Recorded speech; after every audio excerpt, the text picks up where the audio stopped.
Magandang araw po sa inyong lahat. Ako nga pala si Teresita, pero pwede nyo na rin akong tawagin sa palayaw kong Tere. Dahil sa kagustuhan ng mga magulang ko noon, ay maaga akong nakapag-asawa. Kung kaya sa edad kong 36, ay mayroon na akong binatang nag-aaral sa senior high school. Sabi nga nila, kung titingnan ay parang bunsong kapatid ko lang daw ang aking anak, habang napagkakamala naman nilang nakakatandang kapatid ko si Mr. Hindi naman sa uugod-ugod ng tingnan ng asawa ko, kung hindi medyo malayo lang kasi ang agwat ng edad naming dalawa, dahil mas matanda siya sa akin ng 8 taon. Naniwala kasi ako noon na age doesn't matter. At talaga namang hindi nagkamali ang mga magulang ko sa pagpili kay Peter. Dahil maliban sa nagawa niya kaming bigyan ng masaya at masaganang buhay, ay tinupad naman nito ang pangakong mamahalin niya ako ng sobra. Kwento pa nga nito, love at first sight daw ang naramdaman niya noon. Pero hindi agad ako naniniwala. Dahil araw-araw ko naman siyang nakikita sa karinderyang pagmamayari ng pamilya namin. Paborito niyang orderin ang dinakdakan na specialty ng nanay ko noon. At ilang beses ko rin siyang nahuling ninanakawan ako ng tingin habang kumakain to. Hindi ko naman siya masisisi dahil marami talaga ang nagkakagusto sa akin noon. Maliban kasi sa maputi ako, ay naman ako rin ang matangos na ilong ni Lolo. Maliit ang korte ng aking muka, pero bumagi naman yun sa mga mata kong medyo singkit daw tingnan kung sa malayuan. Hindi lang ganda ang maipagmamalaki ko sa aking sarili. Dahil nabiyayaan din ako ng mga katangiang kinababaliwan ng mga lalaki kung sa katawan lang ang pagbabasehan. Dahil dun, mas dumami ang mga nanliligaw sa akin na mga kaedad ko. Pero gwardyado naman ako ni tatay. Dahil nga ayaw nilang papariwara kaming magkakapatid. Kaya naman ganun na lamang ang gulat ko nang pinakilala nila sa akin si Peter. Bagong manliligaw ko raw. At kung magugustuhan ko siya, ay pwede ko ring maging asawa pagdating ng panahon. Maliban sa gwapo, mabait at talaga namang galante si Peter ng mga panahong yun.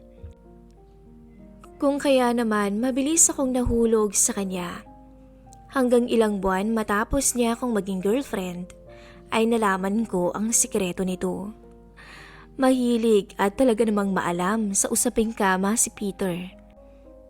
At maliban doon, ay madalas din itong magkwento ng mga nais niya pang subukan sa tuwing nasa isang lugar kaming dalawa. Hindi magandang biro yan, Peter ah. May halong inis na saway ko sa kanya habang nagkakape kaming dalawa sa terrace. Maaga kasing pumasok sa school ang anak namin ngayong araw. Habang ginusto naman nitong umabsent sa trabaho dahil nananakit daw ang mga tuhod niya. Imbes na huminto, ay mas lalo pa ako nitong kinulit habang nakatingin sa pinapatayong bahay sa tapat namin. Wala namang mawawala, di ba? Sila lang naman ang di mapapakali kapag nakita nilang sexy ang suot mong damit, mahal. Ano kaya magiging reaksyon nila? Anya tsaka ngumisi sa harapan ko. Inirapan ko na lamang to. Peter, masyado na akong matanda para sa mga laro mo. Kung ano-ano na naman yung pumapasok sa isip mo. Malakas siyang humalakhak. Pero alam kong sa isip nito ay may ibig sabihin ang mga salitang binibitawan niya. Para na naman itong naghahanap ng dahilan para mas maging ganado ang umaga naming dalawa. Sa tinagal-tagal naming mag-asawa, alam na alam ko na kung ano ang nais nito o kadalasan sa tuwing naghahanap ito ng thrill bago hilingin sa akin ang pangangailangan niya. At ilang minuto lamang ang lumipas, ay hindi nga ako nagkamali ng hula. Ayaw mo bang makasubok ng mas bata, mahal? Medyo may itsura pa naman yung construction worker na pumunta dito kaninang umaga. Naudlot ang sasabihin ko dahil sa sinabi ni Peter. Imbis na sumagot sa kanya, pinakita na lamang o pinikit ko na lamang ang mga mata ko upang huwag maalala ang lalaking humiram sa kanya ng pala kanina. Akala ko'y maiiwasan ko ang impluwensya ni Peter, pero dahil na rin sa tanong siya ng tanong, ay kung saan-saan na rin napunta ang imahinasyon ko. Kahit anong pigil na gawin ko, tuluyan nang naglakbay ang isipan ko kahit hindi pa man natutupad ang mga nais ng aking asawa. Ano kaya kung gawin ko ang sinabi niyang magsuot ako ng medyo sexy para makita lang ang reaksyon ng mga nagtatrabaho sa harapan ng bahay namin? Mas katanggap-tanggap naman siguro yun kesa pumatol ako sa mas batang lalaki ngayong may asawa na akong tao. Hindi naman sa natatakot ako, pero nang magkasalubong ang mga mata namin ng construction worker na yun kaninang umaga, ay agad akong kinabahan. Pakiramdam ko kasi, mas gigil pa siya sa akin kesa sa aking asawa. Magkasing tangkad lang silang dalawa ng aking mister, kung bagmamasdan mo. Pero dahil na rin sa linya ng trabaho nito, ay mas matipunong tingnan ang katawan niya. Mapapansin ding bilad sa araw ang kutis nito, pero hindi naman siya amoy pawis nang mapadaan to sa kinatatayuan ko kanina. Siguro ang mga katangiang yun din ang dahilan kung bakit ganito na lamang ang kalokohang naisip ng asawa ko. Bukas ng umaga, babalik siya para ibalik ang palamahal. Makahulugan itong sambit habang nakatingin sa mga mata ko. Pwede mo ba siyang akitin para sa akin? Kusang dapat taas ang boses ko, dala ng labis na pagkabigla. Hindi ba't nasa trabaho ka bukas? At gusto mong magpatuloy ako ng kung sino-sino dito sa bahay? Hindi ako makapaniwalang desidido talaga to. Pakiramdam ko tuloy ay sumusobra na ang mga kahibangan niya. Hindi naman sa hinuhusgan ko ang lalaking tinutukoy ni Peter, pero mas mabuti na ring maging maingat. Baka mamaya ay pakitang tao lang ang taong yun dahil alam nitong nasa bahay ang mister ko, pero may masama pala itong binabalak. Hindi sa akin, kung hindi baka nakawan pa kami ng wala sa oras. Nakasiklib pa rin naman ako bukas, mahal eh. Pero syempre, magtatago ako para hindi halatang may kasama ka sa bahay. Lalong nabigla ako dahil sa sinabi ni Peter. Kulang na lang, mapasabunot ako sa sarili kong buhok dahil sa mga pinaplano nito. Aakitin ko lang siya, wala nang iba. Nakakaloko itong umiti habang hindi pa rin ako binibitawan ng tingin. Ikaw, kung gusto mo siyang ikumpara sa akin pagkatapos, sabi pa niya. Ayoko mang-aminin, pero nang tumagal ay tumaas na rin ang kuryosidad ko ng mga oras na yun. At habang tumatagal ang kwentuhan namin ng aking asawa, para bang mas lumalala ang kagustuhan kong subukan na rin, dahil alam kong masasaksihan ng mister ko ang lahat ng pwedeng mangyari sa amin ng construction worker na iyon. Oo, sabihin bang parang pangarap lamang ito ni Peter, at maaaring sa tingin ng karamihan ay kawalan to ng respeto sa akin bilang asawa niya. Ngunit iba ang ibig sabihin nito sa aming dalawa. Para bang sinusubukan namin kung hanggang saan ang limitasyon naming dalawa bilang mag-asawa, at kung anong kahantungan ng mga karanasang pwede naming subukan habang kami ay tumatanda. Sobrang ganda at sexy mo, mahal. Imposibleng hindi siya bumigay niyan. Kinindatan ako ni Peter. Matapos nito kong halikan sa batok, sinadya pa nitong hawiin ang marahan ng buhok ko. Imbis na kilabutan, napangiti na lamang ako sa kanya habang inaayos ang suot kong damit. Last year ko pang nabili ang blouse na to, ngunit mas pinili kong huwag tong suot dahil pansin kong parang lilitaw na ang kaluluwa ko sa sobrang baba ng neckline nito. Akala ko kasi medium to large ang sukat nito nung in-order ko to online. Pero fit to medium lang pala, kung kaya naman hulmang-hulma ang anumang meron ako. Ni minsan, hindi dumaan sa isipan kong magagamit ko to sa ganitong paraan. Lalo na ang maiksing maong short na huli ko pang sinuot nung nagbakasyon kaming tatlo sa Palawan.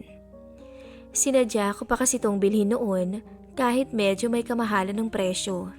Dahil maliban sa sakto lamang ang fitting nito sa akin, ay mas lalong gumanda ang hugis ng legs ko dahil stretchable ang tela. Habang hinihintay ang pagdating ng construction worker na natipuhan naming mag-asawa, ay nagkunwari muna akong abala sa paglilinis ng sala. Minsan sinasadya kong tumayo sa tapat ng CCTV. Wala pa mang ganap, pero pansin ko na ang namumuong mga pawis ko sa tuwing naiisip na excited din ang mister ko habang nakasubaybay siya sa akin ngayon mula sa CCTV sa bawat sulok ng bahay na mahigit 2 taon na ring nakalagay. Hindi nagtagal ay dumating na rin ang aking pinakahihintay.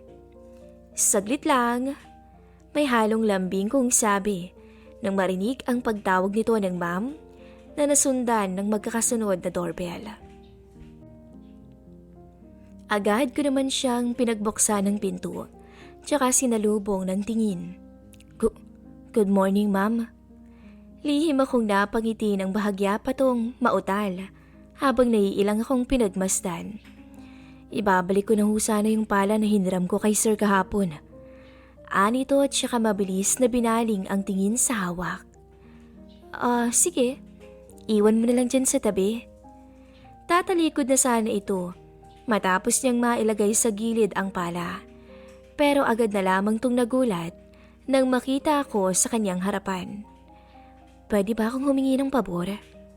Malambing kong tanong sa kanya bago sinabi ang pakay ko. Nagmamadali kasing umalis kanina yung mister ko. Papuntang trabaho, kaya nakalimutan niya maglagay ng tubig sa water dispenser. Hindi siya agad nakasagot sa akin. Pero alam kong napaisip to habang nakatingin sa mga galon ng tubig malapit sa pwesto niya.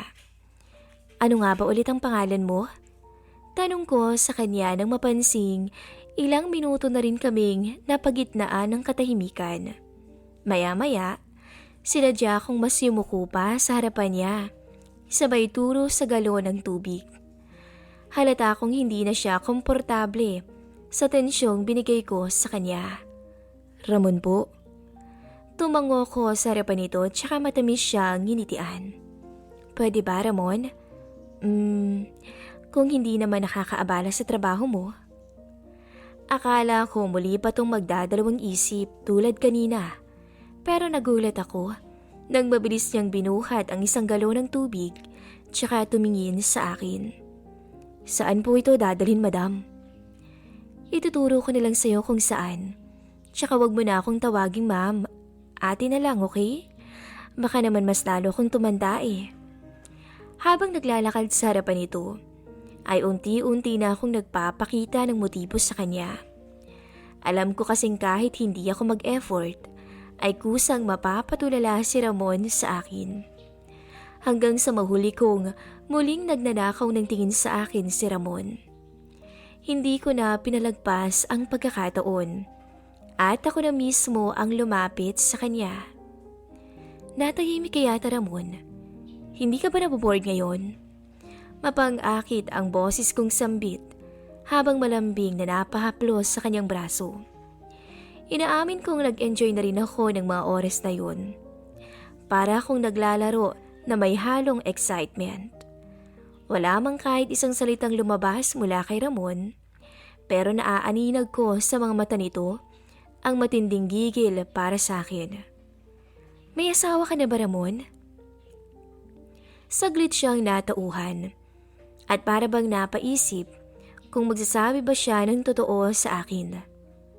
Mayroon na ate, 6 na buwan na pong buntis ang misis ko, sabi niya. Muntik na tuloy akong mapailing dahil maling lalaki yata ang napili ng mister ko. Saglit akong napaisip kung itutuloy ko ba ang kalokohan namin ng aking asawa dahil para akong tinamaan ng konsensya ngayong nalaman kong nagdadalang tao pala ang misis niya. Pero sa gitna ng katahimikan, "Ano?" sabi niya. Hindi ako nakasagot dahil para akong nabigla sa bilis ng mga pangyayari. Matapos sabihin yun ay wala na siyang imik. Basta't nakatingin lamang to sa mga mata ko na para bang tinatansya niya kung magagalit ba ako o matutuwa. Hanggang sa makaisip ako ng sasabihin, "Pwede mo ba akong samahan sa kwarto ko, Ramon? May papagawa ko sa'yo eh." Sa loob ng silid naming mag-asawa, ay isa-isa kong kinalas ang mga suot ko sa harapan ni Ramon. Nalalong nagpabaliw sa kanyang reaksyon. Hanggang sa tuluyang nagpakasasa sa akin ang matipunong construction worker nang buong lakas niya akong buhatin patungo sa kama naming mag-asawa. Halos hindi ko mabitawan ang pagkakayakap ko sa katawan niya sa sobrang gigil niya sa akin. At alam kong sa puntong yun ay wala nang atrasan. Isa pa, kampante akong labis ang tuwa ngayon at alab na bumabalot na rin sa aking asawa na alam kong nakamasid lang sa amin. Magkahalong emosyon ang tumupok sa akin habang iniisip na nakasubaybay lang sa aming dalawa ang mister ko. Alam kong okay lang sa kanya na halos mabaliw na ang misis niya sa pambihirang pagkakataon na yun. Nang mga oras na yun, tuluyan na lamang akong nawala sa katinuan dahil sa walang kasawaan at kapaguran ng isang construction worker. Sabi ko pa nga sa aking sarili, pinagplanuhan namin tong mag-asawa, kung kaya't mas mabuting enjoyin ko na lang hanggang dulo kesa mabaliw ako sa kakaisip ng tama at mali. Nang mga sandaling yun, hindi talaga ako makapaniwala sa mga nangyari. Para lang akong nananaginip, lalo na nang malaman kong higit pa ang kayang ibigay sa akin ng construction worker na yun kaysa sa aking mister. Napangiti na lamang ako sa kanya nang minsan tong magpasalamat sa akin hanggang sa wala na akong nagawa kung hindi yumakap ng mahigpit sa kanya dahil para akong malalaglag sa kinahihigaan namin sa alapaap na narating. Doon ko rin nalaman na matagal na rin siyang uhaw dahil bawal na sila ng misis niya dahil buntis to. Kaya lubos ang pasasalamat niya sa akin ng mga oras na yun. Maya-maya, habang abala si Ramon sa pag-aayos, ay gumagala naman ang mga mata ko para hanapin ang magaling kong asawa. Pakiramdam ko pa, huli na nang balutin ako ng hiya sa tuwing naririnig kong nagpapasalamat to sa nangyari. Pero humihingi rin ng tawad dahil nagpadala raw siya sa tuksong naramdaman nito kanina. Nang tuluyan nang makaalis si Ramon sa aming tahanan, ay kinalabutan na lamang ako nang lumapit sa akin si Peter, tsaka bumulong.